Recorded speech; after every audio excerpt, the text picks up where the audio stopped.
Господин Тоневски, този лаптоп много ми трябваше за училището. Благодаря ви много за този лаптоп. Ние откъде си? Ние от Deutschland. Благодарим ти много, господин Тоневски. Ето, приятели, който спечели лаптоп Fujitsu E756 в тази вечерната томболка. Кажем, ако сме го затрупали. Не съм ги карал хората да ми пращат видео, но пък детенцето, към което ще отиде лаптопчето, е супер, така че ще го сподела. Защо да не? Честито на всички други участници, честито и ще има още доста томболки, така следете каналите за тях. Така, последно записам няколко човека и пускаме за другия лаптоп.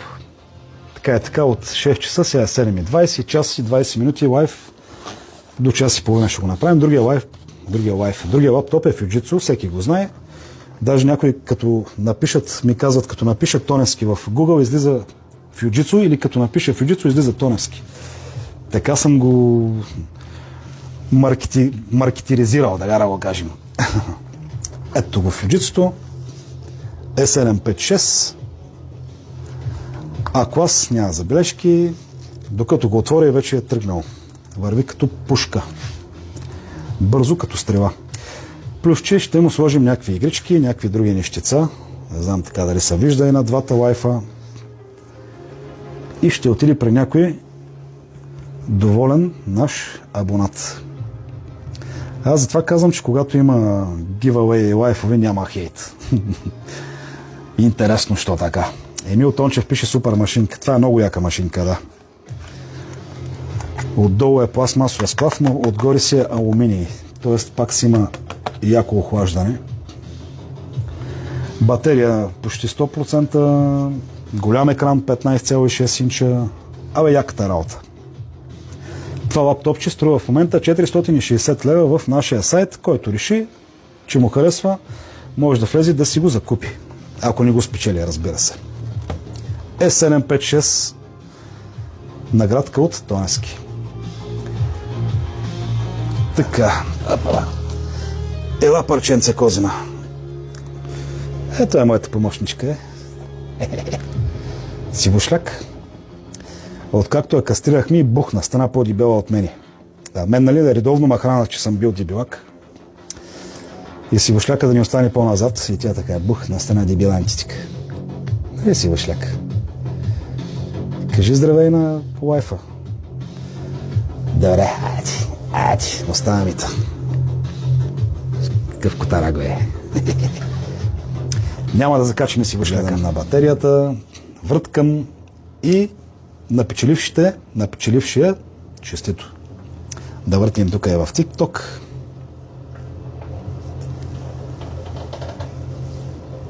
Така. Пускаме въртка за E756. Айде.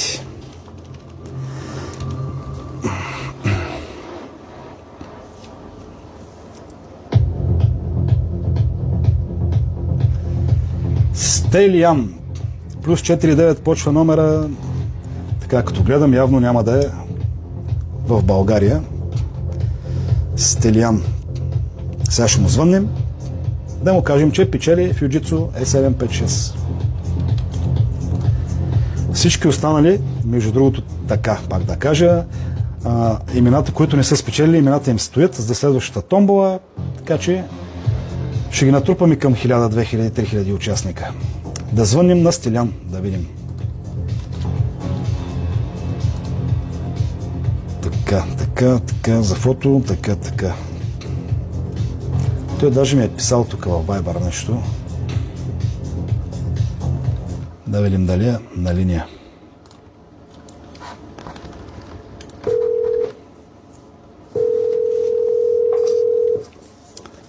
И на здраве с компотя. Тоневски мегапич. И ти също, май ти трол. Стелян ни вдига. Което не е проблем, така или иначе ще му се изпрати лаптопа. Еми другия път пише един адаш тук, Венелин Христов. Да, при Тоневски има много шансове. всяка седмица. Явно Стилянски няма да дигне. Добре. Пише му, че печели лаптопче. Ето го и човека с фюджитсото, който не можахме да се свържим отдей по време на томболата. Явно го е нямало, обаче гледам, че ми пише няколко пъти. Не мога да повярвам, звъни ми. Хубаво, нека се чуем с него.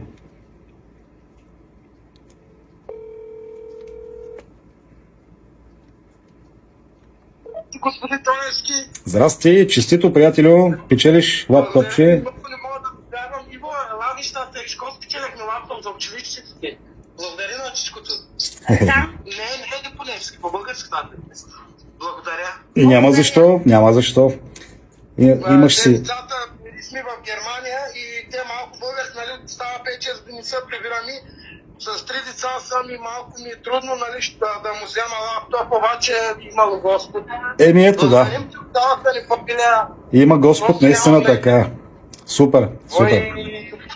Много се радвам за вас. Пусни ми данни за доставка. Ние работим с фирма.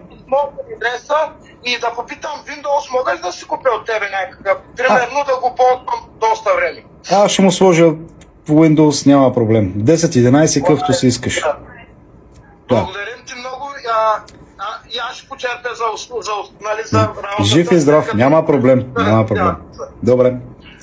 След малко ти пращам адреса. Добре. Ще споделя това клипче, ще споделя всичко, което трябва. Следва ми благодарим ти много. Живи и здрави на цялото семейство. Чао, лека. Благодарим ти, окей, чао, след малко. Чао, чао. Иво, аде.